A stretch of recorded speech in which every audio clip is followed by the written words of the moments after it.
Shalom Aleichem, peace unto you, my friends. We're talking about Purim today, getting ready for this great day, Thursday night, Friday, and I thought I'd share with you some timeless messages learned from the Alter Rebbe, the first Chabad Rebbe, in a Maimar Hasidic discourse titled Vayoshet HaMelech Et Sharvit HaZahav Asher B'Yado. And the king stretched out his golden scepter to none other than the Queen Esther. So the story itself in the Megillah talks about an experience that Queen Esther had with the golden scepter that the king stretched out twice. What I'm going to say now is pretty long and deep, but I'm going to make it very short and just touch upon some of the points of this Hasidic discourse that we're learning now. The first time Esther met with a king unannounced in our story, when she came to ask him to join in a party, she was uninvited, unannounced, and it was at the threat of her life, where Mordechai encouraged her to visit the king and beseech him for the Jewish people after Haman's plot to destroy the Jewish people.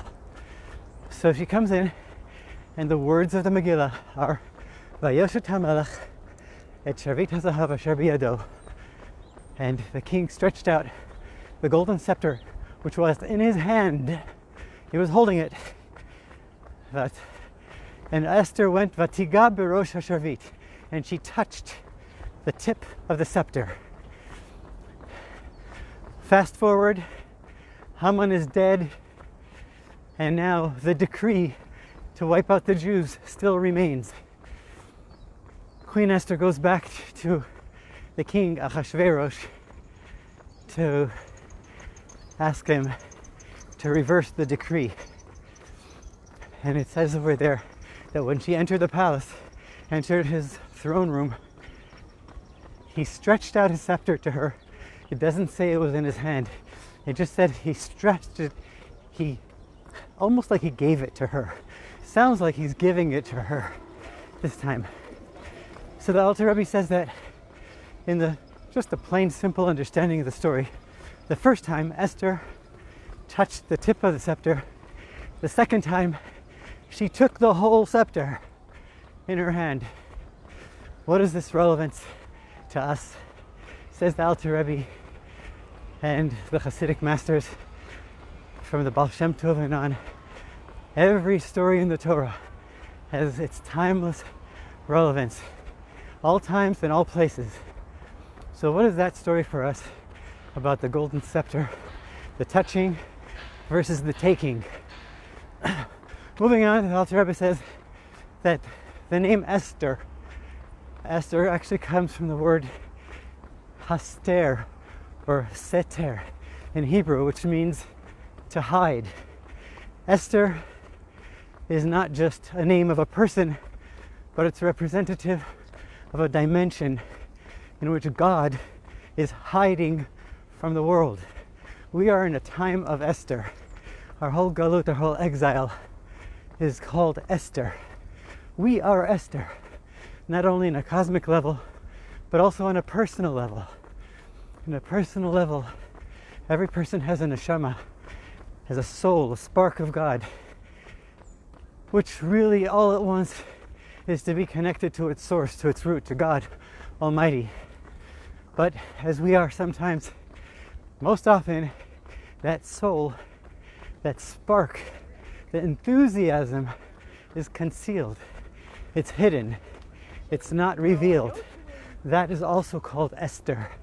Esther means when our neshama, our soul, is concealed. It's not in its full throttle of enthusiasm revealed. and its love and yearning for God. So, continues the Rebbe, that we get a little help from above on Shabbat and on our holy days. On Shabbat and holidays are days where God elevates the vibration, the spiritual vibration of the world and of our souls, to enable us to get closer, to experience that connection with God, and to minimize the Esther, the hiddenness of it. So every Shabbat and every holiday, for those who observe it, you know the joy, the excitement, the frame of mind. It's different, it's elevated, and it's palatable. You can taste it, you can feel it. That happens because God elevates the vibration, the spiritual energy in those days. Now those are all Shabbat and all holidays, Shabbatot and holidays. Now there's a Talmudic quote that says that when Mashiach comes, in the times of Mashiach, all the holidays will be cancelled aside from Purim. All the holidays will cease to exist aside from Purim. What does that mean? Why is Purim different from all other holidays? And how is it better? So this is a very difficult passage to understand unless we refer to the inner workings of the Torah, which is the Chassidus. And the Alter Rebbe explains that in truth, all the holidays will continue to exist, as it says that all the mitzvot will never stop, will never cease. So we'll still eat matzah on Pesach and blow the shofar on Rosh Hashanah, etc., etc. But what will change is that the spiritual vibration that comes into each holiday during the year, that separates it from the weekdays, that makes it special now during our time in Galut, in exile, says that spiritual elevation won't be felt when Mashiach comes. It won't be visible, noticeable, or really relevant. Because when Mashiach comes, the idea of Mashiach means that there will be a very infinite revelation of godliness, of God's energy in this world. And when that's shining bright, the little difference between our weekday today and our holidays won't make a difference. And he describes that, he says it's like holding up a candle, which is a light, in the midst of a bright sunlit day, where the candle has no meaning, has no relevance, has no beneficial effect. So too all the other holidays are like a candle in the sunlight when Mashiach comes. Aside from Purim. There's a difference between Purim. Purim is a special holiday that even when Mashiach comes, the light of Purim will shine like a laser beam, even through the light of Mashiach. And that's what it means that all the holidays will be cancelled, nullified in the time of Mashiach. So now we know the difference between the holidays and Purim in their celebration. It's going to happen, but the question is why? Why is Purim different? What makes Purim different than all the other holidays? And that is connected to the scepter.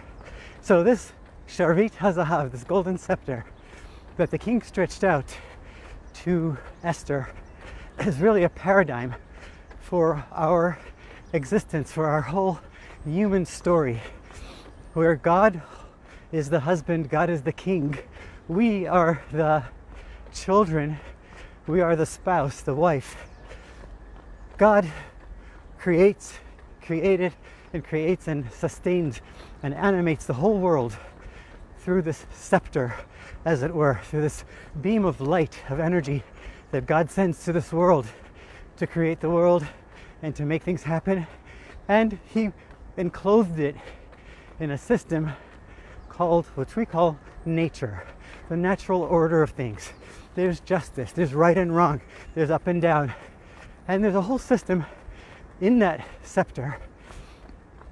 Says Hasidus, the Rebbe explains that when we elevate our vibration through some of our own effort and also through God's making it happen, enabling it on Shabbat and Yom Tov, what we're doing is, just like Esther, we're touching the tip of the scepter.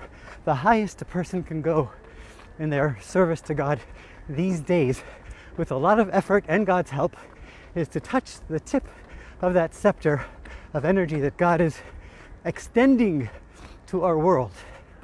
We can just tap the bottom tip. And that's a paradigm of the levels within godliness that we can relate to, that we can understand, somehow comprehend, that we can even know that we don't understand, but something that we have some kind of relationship with. However, there's the other side of the scepter that God is holding, which is completely higher than creation, higher than our world, higher than the universe. And it's something that says, V'ligdu lato ein cheker. There's no exploring there. The human mind can't even say, oh, this is a part that I don't understand. This is what I get, this is what I don't. It's completely beyond our realm of even imagination. That's the other side of the scepter. And that's what Esther did on Purim, where she took hold of the whole scepter. What does that mean? It means that on Purim, there's a light that shines in this world that is completely above the process of creation. It's above the regular relationship that God has with the world. And that's represented by Esther taking the whole scepter in her hand. And it happens year in, year out again, every year with us here and now. And where do we see that demonstrated in the story of Purim? We see it because understand this idea that there's a process in this world that right today, for us to connect with God or feel connected, we need to somehow disconnect from the physicality, from the mundaneness, from the physical world, and we have to elevate ourselves and become more spiritual. And that's the way we connect with God. We connect by leaving the physical and being more spiritual. However, that's on this low level at the tip of the scepter. But really, above the scepter, on the other side, there's no difference between physical and spiritual. Spiritual and physical are all creations of God, and in God's consciousness, they're just creations. And the way to connect with God doesn't matter if it's spiritual or physical, good or bad. It's all part of God. It's a deep thought over here, but we'll just wrap this up with this idea that on Purim, what was unique about Purim in the holiday itself, in the historical experiences, was that the same power of evil, which the king Ahasuerus enabled Haman to destroy the Jews, and he gave him his ring, and he said, go do to the Jews as you wish. That same power, Ahasuerus willingly said to Queen Esther and Mordecai the Jew, here, you've got the power, transfer the power, transformation of power. You do with the world as you see fit. You do with the world as you wish. Do with the world, with the Jewish world, and also with the people of Shushan or anywhere else in Persia as you see fit. So what happened over here was that the same power of evil transformed to good. And that is representative of what will happen when Mashiach comes. That the whole world will see. It will be visible like with a naked eye, with the flesh. It says all flesh will see. Kol basar yiru. All the flesh will see God. There won't be a difference between spiritual and physical. There's no evil that obstructs the God light. and there's no spiritual that makes it closer. It will all be unified in God. And one of the ways that this was triggered about in the story is that the Jewish people, there was a decree. Haman said that every Yehudi, every Jew, will be wiped out. All the Jewish people had to do, any one of them who wanted to be saved, all he or she had to do was renounce or denounce their Judaism and say, okay, I'm a Greek, I will start speaking Greek, I'll join the Olympics, I'll think as you think, I'll do as you do. Then they would have been saved. There would be no danger to their lives. Says the Alter Rebbe, not one Jew chose that path. Every single Jew, male, female, young and old, every single Jew, male, female, young and old, chose to sacrifice their life rather than give up and denounce their Judaism. That triggered within God, within the essence of God, this place, even though it's a place before good and evil exist, higher than right and wrong, black and white, it had triggered within God the true connection that God has with the Jewish people. And he reverted the decree and gave the power over to Esther and Mordechai. That's the idea also of why we drink on Purim ad de lo yada. This whole concept of Purim, a mitzvah, to actually become intoxicated, safely of course, to drink until we don't know the difference between Baruch Haman and Baruch Mordechai, cursed is Haman and blessed is Mordechai, which means to say that we reach a higher place than good and evil, and there we connect with God in a unique way that we can. That's the story for today. Have a happy Purim. Most important is to make sure to hear the Megillah somewhere in person. Do what you can, indoors, outdoors, safely. And the three other mitzvot of Purim are Mishloach Manot, to give gifts of food, Matanot Lavyonim, to give presents, money to the poor, and Mishta, and to have a feast. Shabbat Shalom, early Shabbat Shalom and happy Purim.